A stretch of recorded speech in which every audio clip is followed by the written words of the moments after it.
Intel stock investors got huge news from the company's management team as they elaborated on key product categories, key market segments, and strategies moving forward.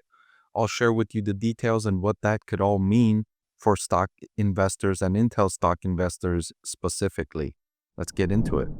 I want to thank the Motley Fool for sponsoring this video. Visit fool.com/parkev for the 10 best stocks to buy now. All right, Intel starting to talk about the AI data center, which is the most prominent segment in the artificial intelligence market right now. That's the segment that's drawing the most spending from enterprises at the moment. Billions of dollars. Microsoft increasing its spending on the AI data center by another $30 billion in 2025, up from $50 billion in 2024. In total, $80 billion. Meta Platforms already said they're going to spend roughly $65 billion, which would be a roughly 50% increase. And Amazon and others are slated to report quarterly earnings results, which of course will contain their forecasts and their information on how much they're spending on data centers optimized for AI. So understandably, this is a category Intel is interested in. And they're talking about it saying, on the one hand, they have a leading position as the host CPU for AI servers, and they continue to see significant opportunity for CPU-based inference on premises and at the edge as AI-infused applications proliferate. And so this is for enterprises that choose to have their AI servers on premises, so in-house, right? Not outsourcing to the cloud to companies like Microsoft and Amazon and Alphabet that have that cloud computing segment, which rents out the capacity for enterprises for artificial intelligence.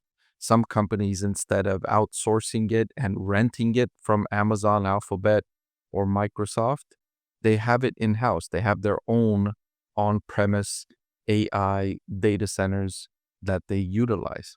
And so in that segment, Intel has leading positions for the CPUs in those AI servers. And then on the other hand, they're not participating in any meaningful way in those cloud-based AI data centers, those that are being built by Amazon, Microsoft, Alphabet, etc. They try to produce a product, the Intel Gaudi, which was its attempt at gaining market share in the GPUs for accelerated computing, and that hasn't gone well. It hasn't gone well. The Gaudi hasn't gained any meaningful market share. And now they're saying that they learned a lot from the development of this product, right? Which is not what you like to hear. As an investor, there's varying degrees of reports you get back from the company and its projects that they invest in. You can hear things like, things are going the way we planned. Or you can hear things like, this product is the best product launch in our history, and we're having trouble keeping up with demand because the market wants our product so insatiably that we can't keep up with it, right? Those are some of the things you can hear. Or you can hear things like, well, it didn't go like we thought, and we're trying to learn from this experience, right? That's not ideal from an investor standpoint, is getting the feedback from management on how this product is going. They're saying that they're learning from it, right? Not ideal. Furthermore, based on the feedback they're getting from the industry, they plan to leverage Falcon Shores as an internal test chip only without bringing it into market.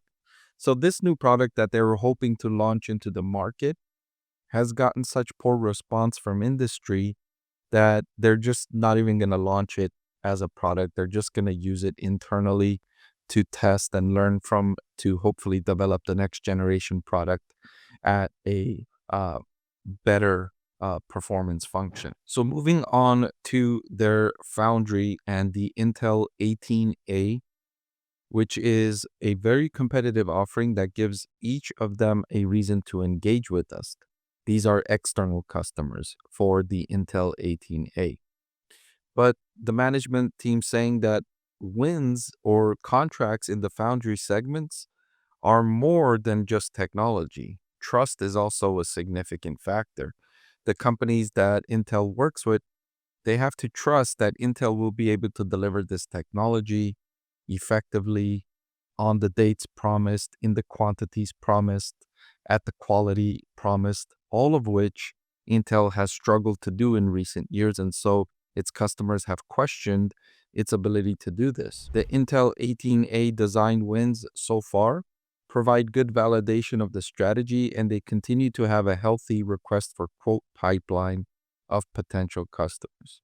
Okay, so that's better than what we heard above about their Intel Gaudi, which was so ineffective that they're using it as a learning experience instead of as a product that's going to gain meaningful market share and generate meaningful profit and cash flow.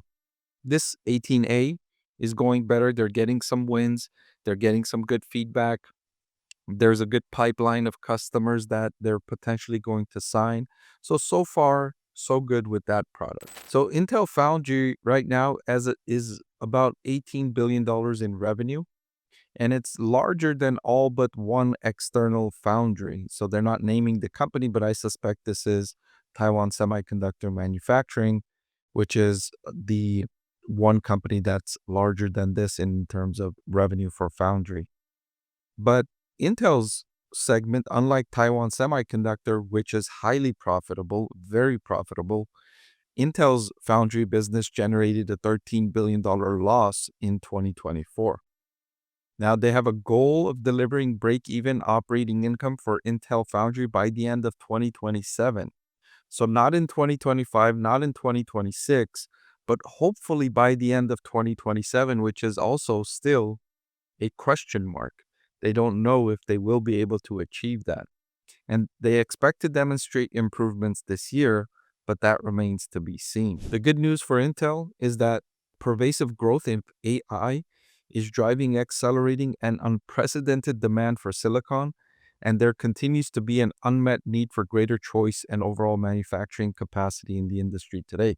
That's true, and that's what makes Intel's performance that much worse, is that the market that it's operating in is growing so robustly while Intel is still delivering year-over-year decreases in revenue and in profit and in negative earnings.